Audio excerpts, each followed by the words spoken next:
তারের মধ্যে গাড়ির ছাদ লাগিয়ে গেছে, লাগিয়ে যাওয়ার পরে মানে যে এনে ধরতেছে, সামনে আগুন লাগিয়ে আছে, যে এনে ধরতেছে এনে পড়তেছে, যে এনে ধরতেছে এনে পড়তেছে।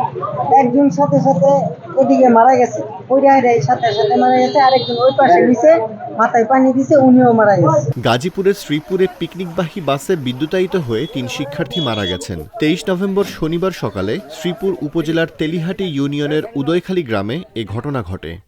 বাস চলে গেছে, একটা বাস আপনার এখানে যে প্রফেসর লাইন আপনার সমস্যা হয়, আবার পুরো বাসটা বিতাড়িত হয়, হওয়ার পরে এখানে ছেলেগুলো সবাই আক্রান্ত হয় বলে আমি এখানে জানতে পেরেছি যে একজন আমি নিশ্চিত পেছনে মারা গেছে, আর বাকিগুলো শুনতেছি যে অনেকে মুহূর্ত অবস্থা আছে। আসলে আমি বিষয়টা দেখতেছি, গণতন্ত্র বলতে হবে বাকি মারা গেছে বা যায়নি।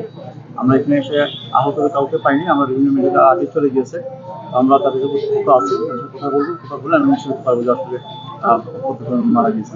ইসলামিক ইউনিভার্সিটি অফ টেকনোলজি আন্তর্জাতিক বিশ্ববিদ্যালয়ের ৪৬০ জন শিক্ষক শিক্ষার্থী নিয়ে ৬টি দোতলা বিআরটিসি বাস ও ৩টি মাইক্রোবাস নিয়ে শ্রীপুরের তেলিহাটি ইউনিয়নের পোলাইত গ্রামে মাটির মায়া নামক রিসোর্টে রওনা দেয়।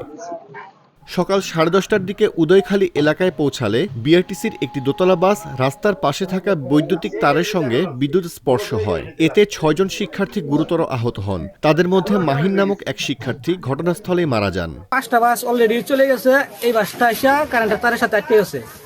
আটকে সাথে কারেন্টের তার বাসের লেগে এসে গেছে, দোয়া উঠছি, মানে দোয়া উঠছি। পরে সবাই কারেন্টের কাছে আমরা সবাই বাস টাস লিয়ে আইসি। একজন লোক মাহিন নামে লোকটা নাম বসে সিন গাড়িতে নাম্বার অবস্থায় গিয়ে তার কারেন্টে শর্ট খাইয়া ডাইন সাইডের মুখটা পুড়ে গিয়া লজ্জাস্থান, ডাইন সাইডের ঠ্যাং সব পুড়ে এবং ঘটনাস্থলে মারা গেছে। আহত বাকি ৫ জনকে উদ্ধার করে হাসপাতালে পাঠানো হলে চিকিৎসাধীন অবস্থায় মোজাম্মেল হোসেন ও জোবায়ের হোসেন সাকিব নামের আরও ২ জন শিক্ষার্থী মারা যান। বাকি ৩ জনের অবস্থা আশঙ্কাজনক বলে জানিয়েছেন চিকিৎসক।